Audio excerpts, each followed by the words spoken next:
another question that has been raising, that unemployment. All this problem has been raising, and now the another budget is going to be held from this current government. So in this juncture, we have to discuss also the economic aspects. So today here SFI JNU is decided to conduct a pre-budgetary discussion, and today we have with us Professor Jayati Ghosh and Professor Vikas Rawal, the professor faculty of CSP JNU. Now we have also with us Comrade Ambika. I would be handovering the session to her. She'll be moderating the session. How nice it is to be back in JNU, back in front of Sabarmati, back with all of you. Yeah, it's always a pleasure, and now I miss it, right? Since I'm not here anymore, so it's really lovely to be back. Okay, Ambika, what should we expect? I'm so sorry to tell you, really bad stuff. Okay, in other words, don't get your hopes up about anything. And also, I have to tell you another piece of very bad news. None of the numbers that you will see in the budget is correct. None. Okay? None of the numbers for the current year and none of the numbers for the coming year. Why? Because the current year's estimates, they call them revised estimates. That is, compared to what they announced in the budget last year. This is the actual spending this year. These are the actual revenue received this year and so on. Are based on data up to December. Okay? We don't have data for January because it's still going on. And obviously, we don't have data for February and March because they are yet to happen. So what the government typically has been doing, not so much in the previous budgets which used to be presented in February, that is in the first day of March. But what this government has been doing is putting any numbers they like. Okay, which finally will get changed when no one's looking 3-4 years down the line. So, in fact, if you want to expose yourself to that terrible, depressing information, you can actually track back to what was the actual spending, what did they say in the revised estimate, what did they say in the budget estimate, and you will see that there's very little relationship between them. Okay? If you want to look at the medium-term trends over the last 4 years, let's say 8 years actually, no matter what is going on in the rest of the economy, that one keeps increasing. What about the things that really matter? The big one that the government has been going on about during the pandemic, etc., is that, we raised the food subsidy so much. Yeah? That's what they keep saying, the largest food subsidy program in the world. It's not actually. But, if we are the largest population, then surely it has to be the largest food subsidy, right? Economic Survey, in fact, also says the second largest vaccination program in the world. Obviously, we have the largest population. Surely we should have at least the largest or second largest vaccination program. So, despite what is claimed about the food subsidy, again, you see how numbers can lie. What they said was a massive increase in food subsidy. It's true. Some of it was that extra money that they gave for the free food, the 5 kilograms during the pandemic, which was extended for a little while. But a lot of it was just repaying past dues of the Food Corporation of India. Because one of the other things that this government does is not pay the public sector enterprises. So Food Corporation of India has not been paid for years on end. So it keeps running losses. How does it cover those losses? It takes loans. And then it has to pay interest on those loans, which adds to its losses. And so they keep telling us it's a very inefficient thing. We should privatize it. We should hand it over to the Adanis or whoever, right? In fact, when you look at the actual numbers of the budget, they are really not telling you about actual patterns of government revenue or spending. So just letting you know, you will hear all this breathless commentary on the television tomorrow. That, this is going to happen, now Nirmala Sitharaman has done that, and private investment is going to shoot up, etc.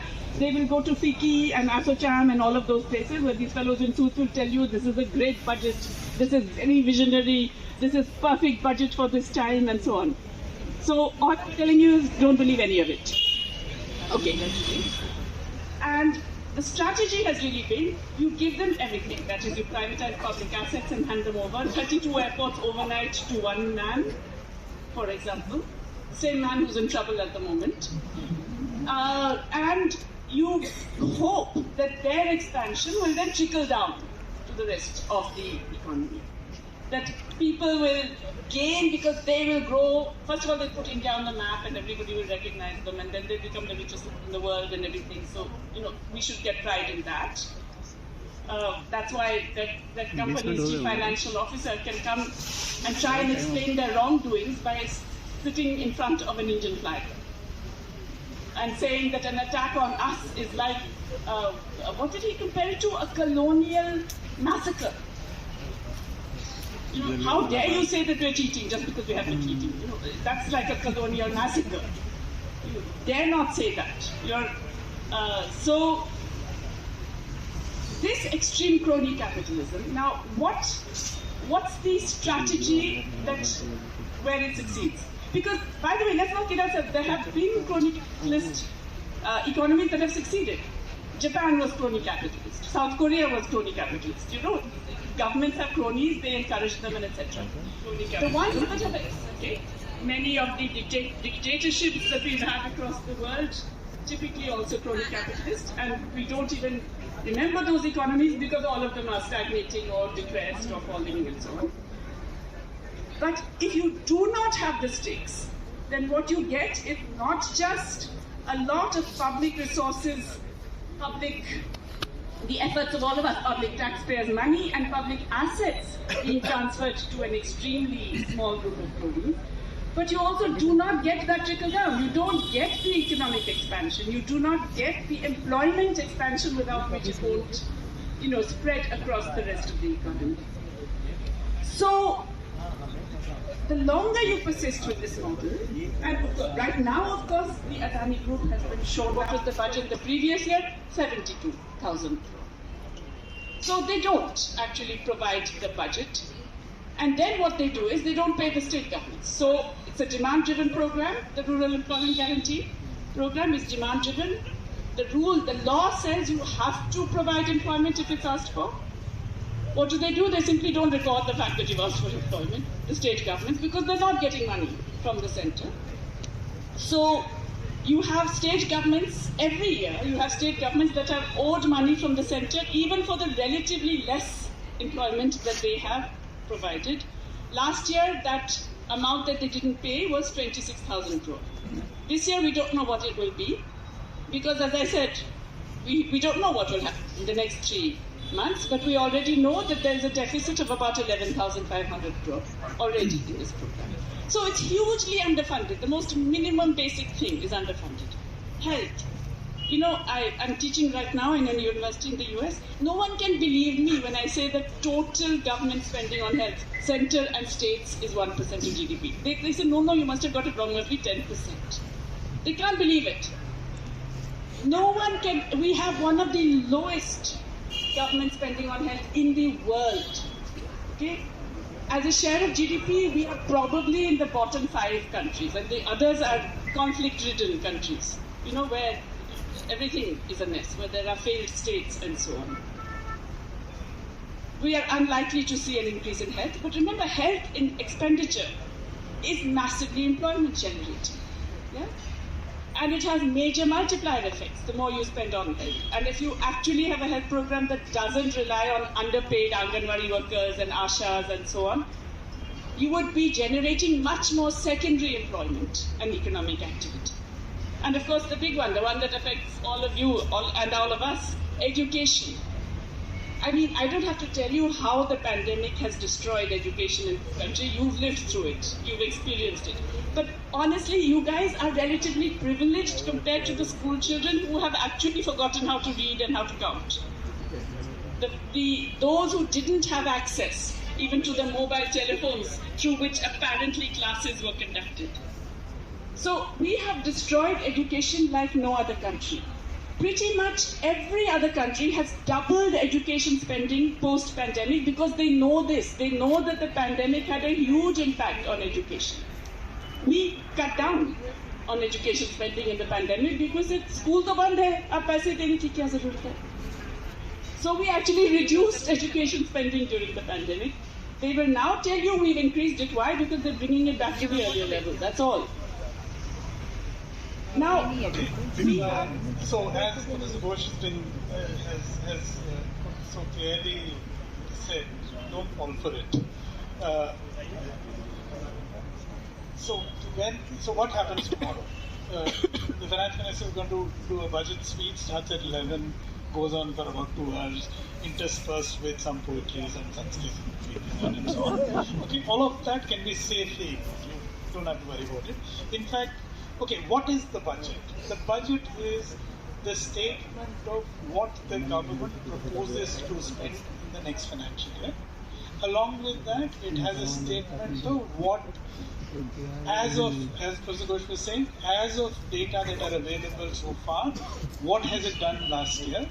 And given that all the data are available for the previous year, you get what I call the actuals.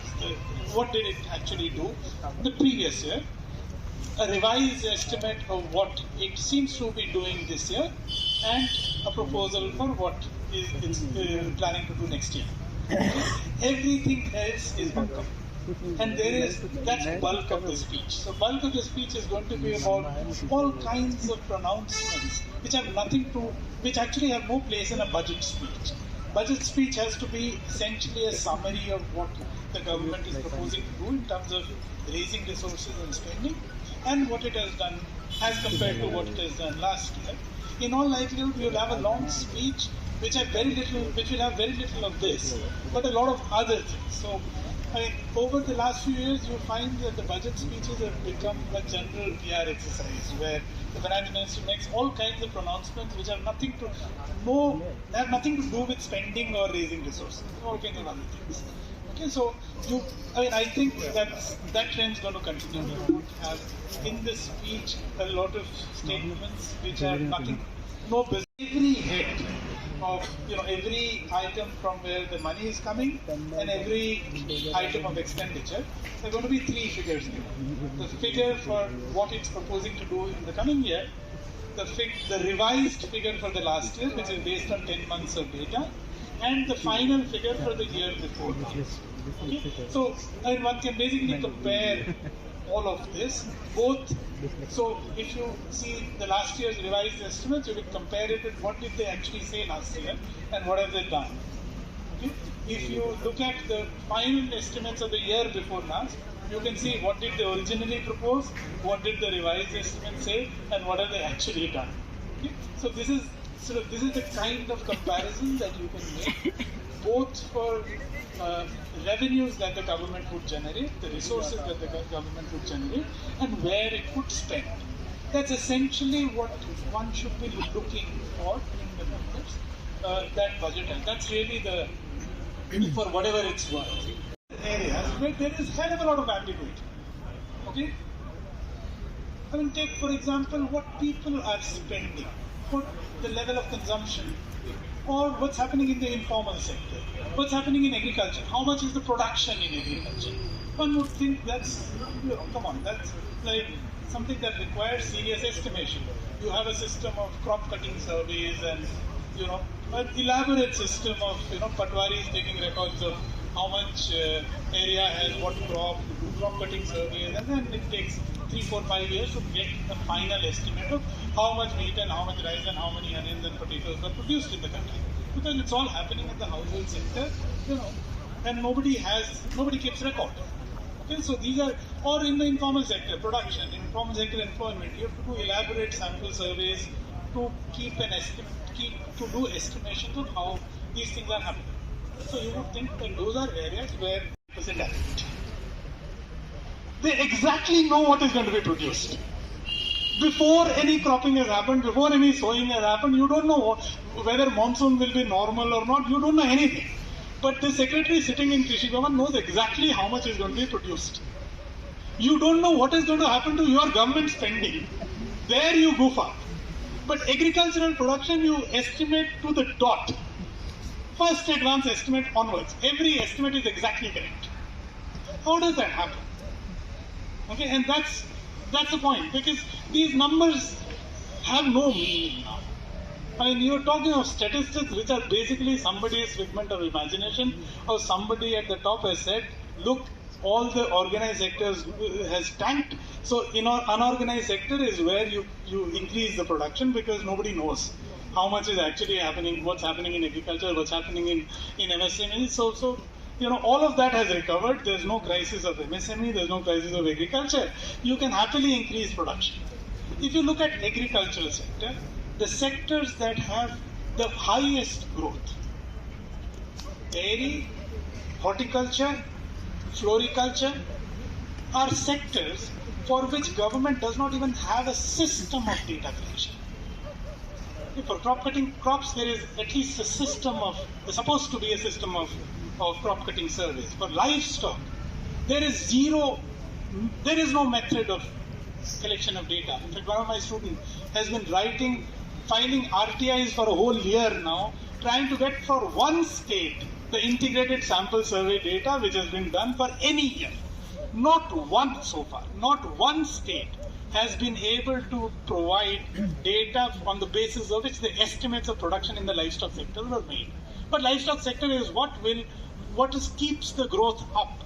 If you look at the economic survey, dairy milk production has been rising right through the pandemic, during which there was a huge crisis of milk producers, because when there was a lockdown, farmers were unable to sell milk, and milk is perishable. They were just throwing away milk. There's a huge crisis of milk. Okay? No problem. Milk production graph just keeps rising, because there is no way of verifying. It's not like government accounts. There's no CAG audit of dairy production. Okay? So you actually have a situation where statistics which are in the formal sector, which are part of the official system of records, seem to have this crazy fluctuations. Government doesn't know what they're going to do. They say something, they end up doing something very different. And you have the informal sector where they seem to know exactly what's going to happen. Okay, that's the fallacy of statistics that we have.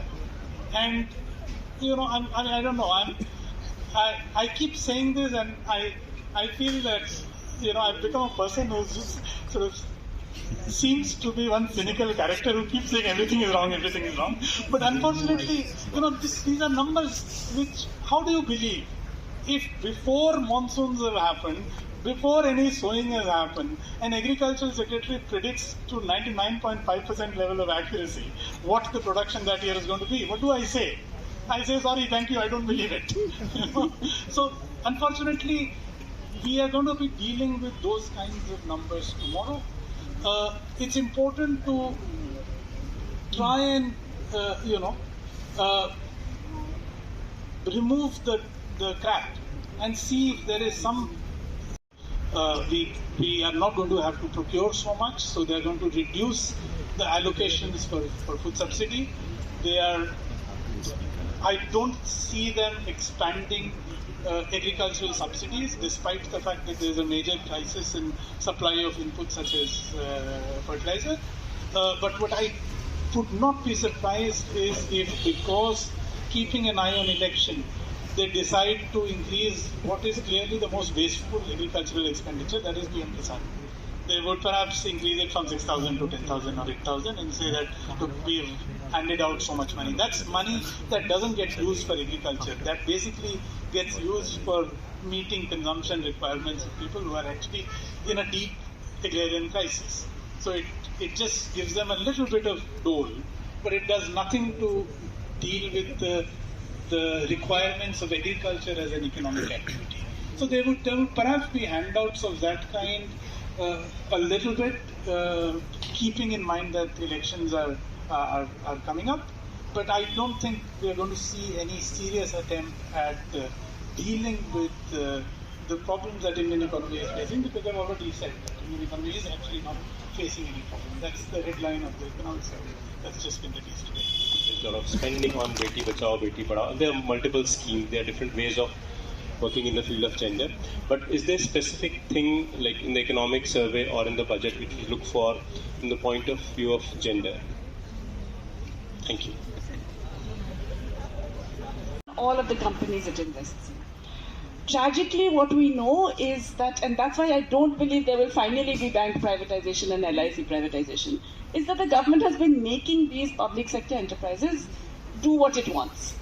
provide resources to the cronies that it wants to protect or support. So if we want a law, we basically first of all have to say that the people who are to blame most of all are SEBI. Why did SEBI allow this? We are told that in 2009 and in 2015, SEBI actually investigated and found wrongdoing, and then they were told to lay off. And the point is that then they did lay off. It's not that anybody resigned and said no, and exposed them. They just went quietly and didn't do it. So we have a regulatory system that has been captured, and we have a system of the public sector enterprises being made, or the leadership of the public sector enterprises doing the bidding of the political leadership. So ये मुश्किल है. अब क्या है कि because ये अदानी का वो रिपोर्ट आया है और सबको डर रहा है कि अब क्या करें, LIC का क्या होगा वगैरह वगैरह, अब थोड़ा सा there is some noise in parliament. Now, what they will probably try and do, because there is too much at stake for this government with Adani Group, they are joined at the hip. They will do whatever they can to somehow make it appear okay, and they will try and pretend that, in fact, there is no thing. They will put up some inquiry commission, वो बोलेंगे कि नहीं सब ठीक है, it's all fine. The impact will be felt on the bonds that they have issued globally. Because उन पे तो आप ईडी नहीं लगा सकते हैं, IT रेड नहीं करा सकते हैं उन पे, तो उनका जो करना है वो करेंगे. उनके बॉन्ड्स तो फुस हो गए, अदानी ग्रुप की बॉन्ड्स जो I think it's about half of their debt, they are going to be in deep trouble. The trouble will be that probably it will be LIC and the public sector banks who will rescue. अभी हमें मालूम नहीं है this public offering that has been oversubscribed. We are told it's institutional investors, qualified institutional investors. Who are they? We don't know. So probably all of these have been arm twisted into supporting Adani Group, और वो चलता रहेगा. हमारा ही पैसा उनको बचाएगा. अब law क्या होना चाहिए? Law ऐसा होना चाहिए that first of all you must make sure that all the companies you have are obeying the law. अब वही नहीं हो रहा है. अब LIC पे एक और लॉ डालेंगे, what can they do, है ना? The fact that LIC should not be just putting money in, there is no excuse for LIC to put money in an FPO like this one, है ना? अगर डाला भी है तो चुपचाप कहीं डाला होगा so that it doesn't show in the books. क्योंकि if they do actually do it, वो महुआ मोइत्रा वगैरह सब चिल्लाएंगे कि ये देखो LIC ने फिर डाला है इतना पैसा. So नहीं करेंगे, ऊपर से नहीं करेंगे. They will find a way. So the problem is really that crony capitalism has a way of twisting the laws to suit itself, or going around the laws and pretending that they were not illegal. तो इस पे एक और law banana, I don't think that is the problem. The problem is that the laws of the land are not being followed in the LIC case.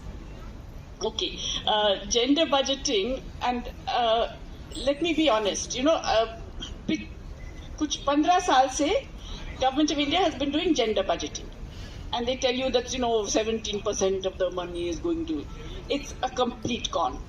It is. I mean, everything is. I'm sorry to tell you this, but gender budgeting in particular is the biggest con, and we should never have fallen for it. A lot of feminist economists also said, "हाँ, ठीक है, चलो, gender budgeting हो रहा है." It's complete nonsense. What they do is they take a particular spending and they say, "हाँ, इसमें तो about half of this must be going to women."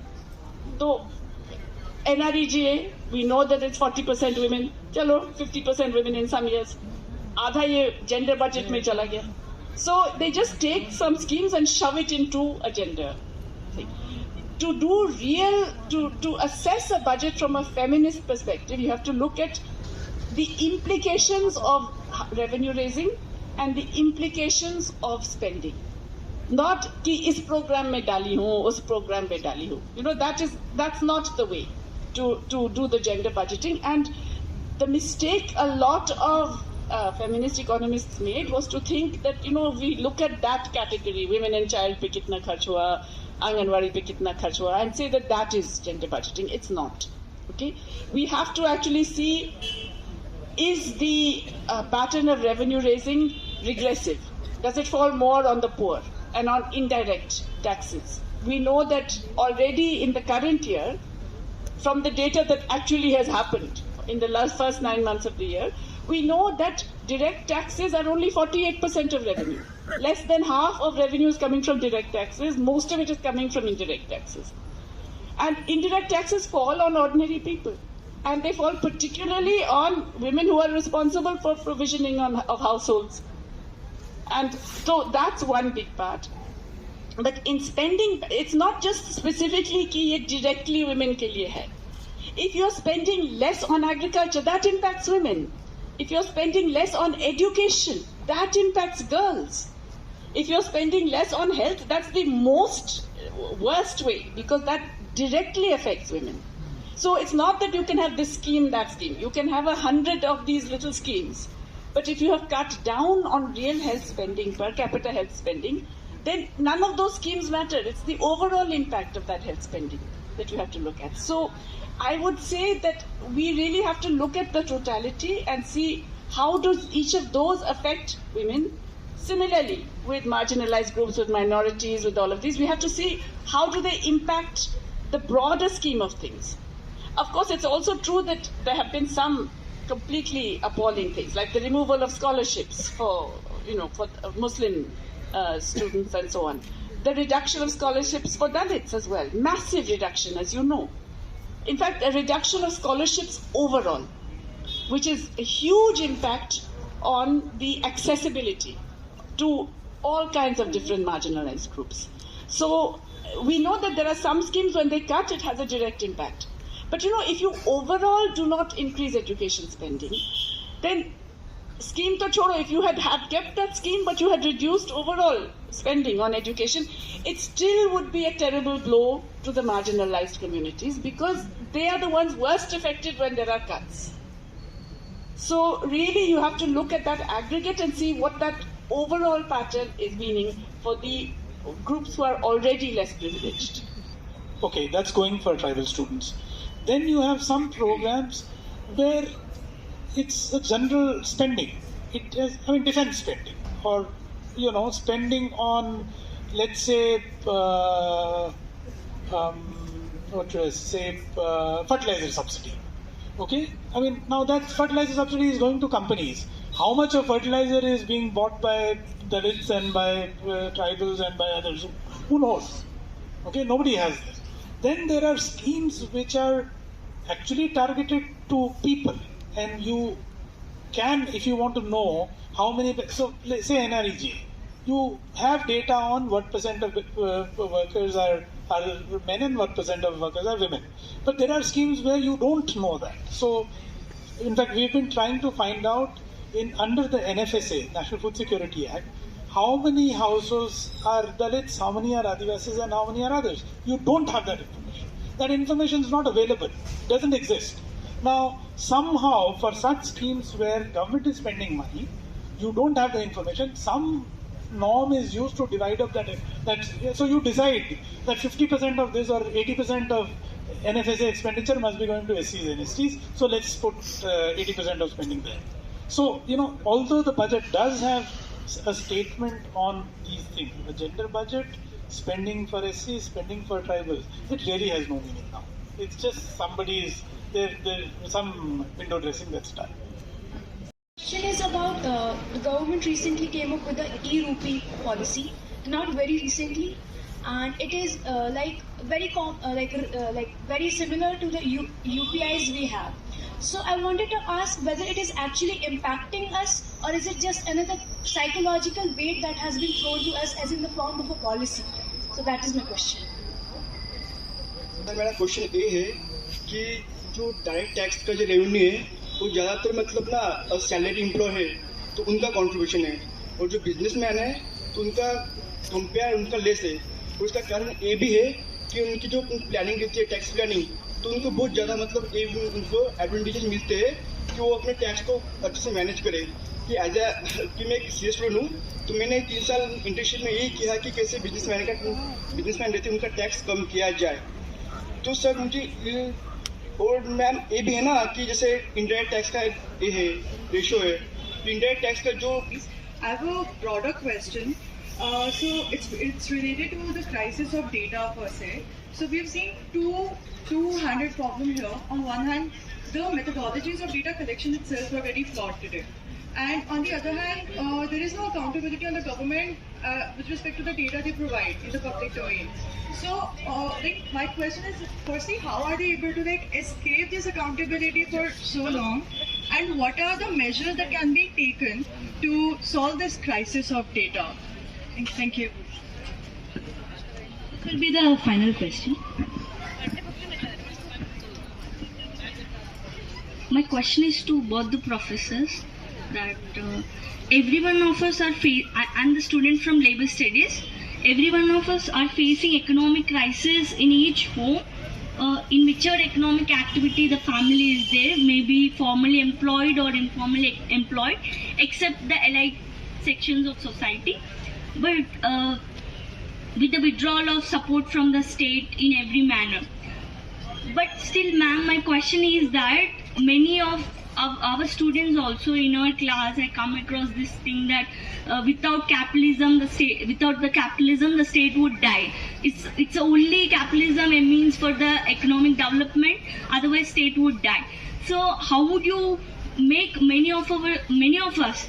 How would you make us understand that it's capitalism that's killing? It's capitalism that is killing us. It's not saving us. How would you make us understand it? Though we face economic crisis in home, still we believe it in our mind that it's only capitalism that is going to save us. That is my question. Thank you so much. Ma'am, talk about it at length.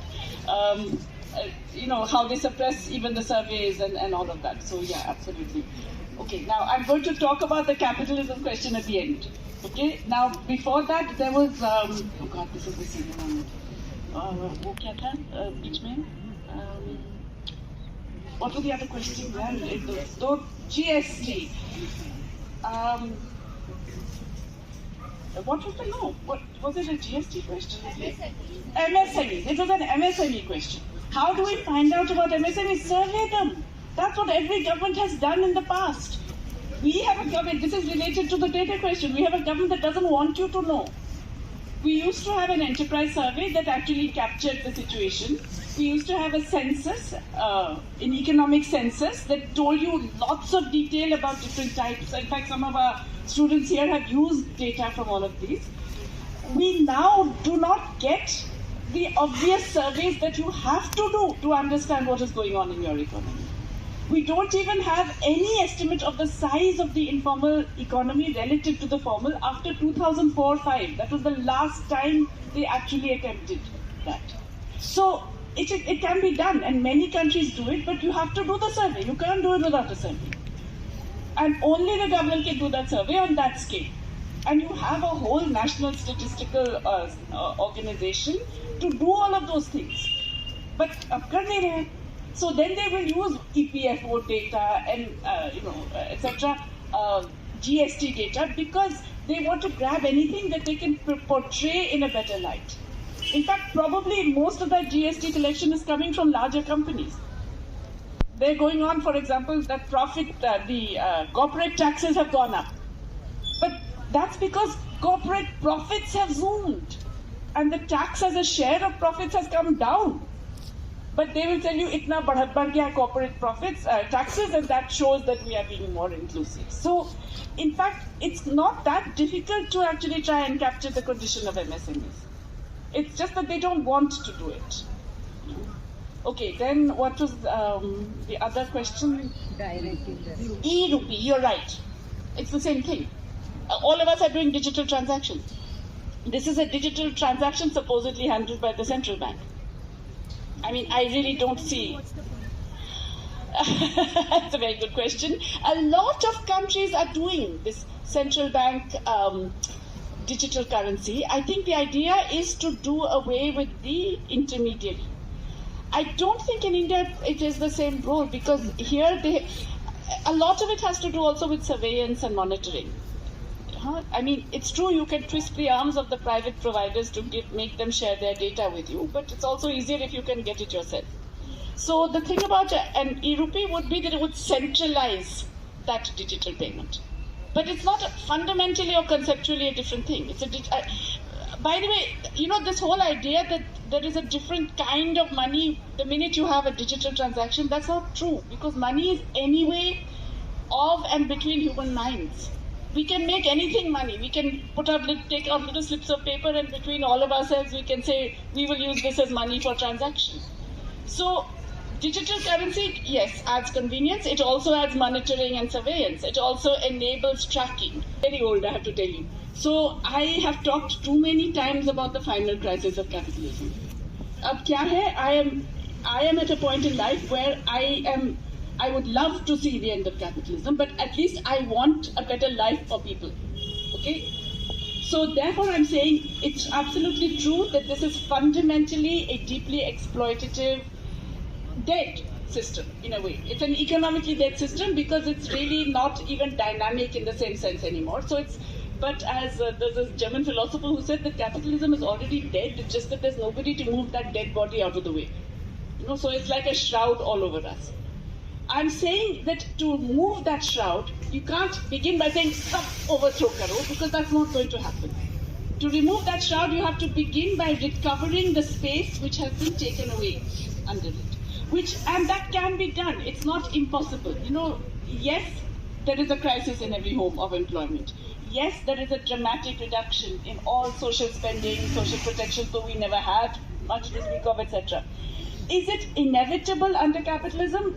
No, because there are economies, let's say in Latin America, that have dramatically increased social protection because people demanded it. Okay? When we were fighting for implementation of NREGA, some of us who were fighting, Professor Patnaik told me, "वो कभी नहीं होगा, करेंगे नहीं under a neoliberal regime." Finally, there are demands that they are forced to give in to.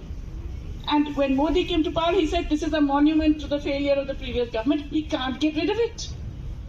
He's unable. He can try and reduce the money and all that, but he's stuck with it. I'm saying, you have to keep pushing for anything that improves the lives of the people, recognizing that this is a deeply unfair, terrible, unjust, and non-dynamic system, which is dead, which has failed. Recognizing all of that, how do you transform it? It doesn't happen overnight. It doesn't happen with one big bloodbath and fir sab theek hai.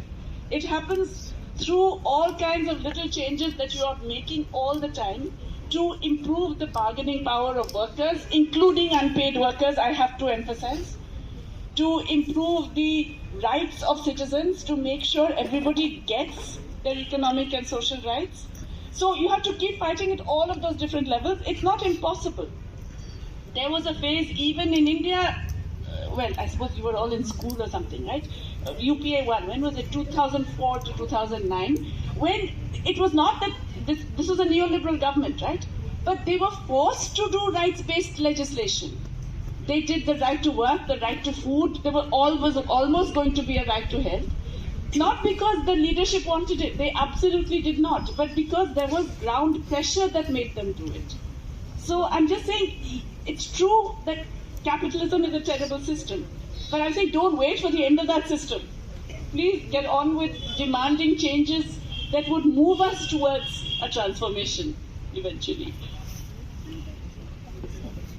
Oh, tax evasion. You're so right. You're so right. And in fact, I remember once doing a calculation, the Ambani group, their effective tax rate was less than 8%. Because they hired, they बहुत ये सब tax planning offices 2,000-3,000 लोग बैठे रहते हैं, accountant कैसे किधर पैसे उधर करना है, उधर करना है, etc.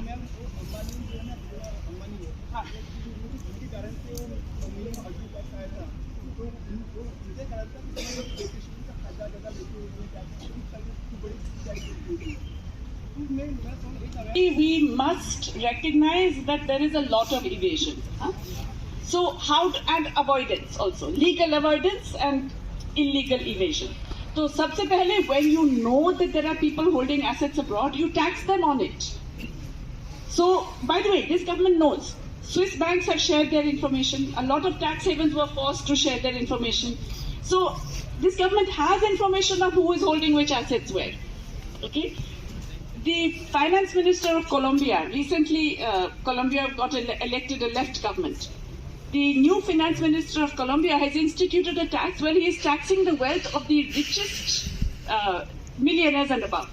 not ordinary people, millionaires and above, not just on the assets held in Colombia, but assets held abroad. Because they know who is holding, they have that financial assets and land property assets, you have the information, you tax them on it. Tax on the wealth, you can do it. There's nothing legally stopping you. It is only political will that is stopping you, right? So it can be done. Even, and Colombia is still a capitalist country. I'm saying you can still do some of these things if you really demand it. Similarly, corporate tax. क्या करते हैं वो पैसा? Apparently, सारा profits is being made in Mauritius. Because we have a tax treaty with Mauritius, double taxation treaty, और वो tax haven है. तो I don't know if you saw, and Hindenburg Group, Adani Group has got, just Adani Enterprises has got what, 644 subsidiaries, and all in tax havens. Now, if they can find it out, you mean the government doesn't know? Of course they know. If they can tell you कि इतना transaction हुआ है, you mean the government didn't know that these transactions are happening? Couldn't they actually either say you have to be taxed on that, or that these are illegal, you have to close them down, and we will prevent, we will not allow you to function in India and do all of those things? So it's not that they can't do it, it's that they don't want to do it. And of course, in this case, we know why they don't want to do it. We know that the money doesn't necessarily belong to Mr. Adani in any case. So. Yeah, on the issue of data, look, India has historically had fantastic statistical systems of doing surveys precisely for collecting information on informal sectors of the economy, about households and small enterprises and so on. Those surveys are either not being done or completely manipulated, but in most cases not being done. So you don't have a consumption survey because government does not want to say anything about poverty. You don't have surveys on informal enterprises because government doesn't want that truth to come out. And it's very clear that some of these basic things which are required, not just to know what is poverty, but even for things like national income accounting, census you don't want to do. So you just stopped doing surveys. And I have this first-hand experience. So being in meetings where the only thing being discussed is kaise number badhaye? How do we make this look better? And that's the mandate. So you call a meeting and you say, okay, there is this number. What do we do to make it look better? And you will do anything to make it look better. So you can redefine poverty. Instead of poverty, let's create something called multidimensional poverty, which is anything but poverty. It is irrelevant. It's besides the point. You just want some way of making the numbers look better. So one person once came and told me, so our measure of food security is what percent of population is covered by NFSA. So we are doing this public distribution system. So the coverage of NFSA is the indicator of food security. I said, all right, so what do you do at the state level? So states which have higher coverage of food security are more food secure. I said, but isn't it exactly the opposite? Bihar has higher coverage because the problem is bigger there than, say, Punjab or Maharashtra. Oh, he said, oh, sorry, we didn't think of that. This is already published in a Niti Aayog report. So he said, sorry, we didn't think of that. Next year we'll drop it. So we'll think of something else which makes us look. So that's how the game is being played.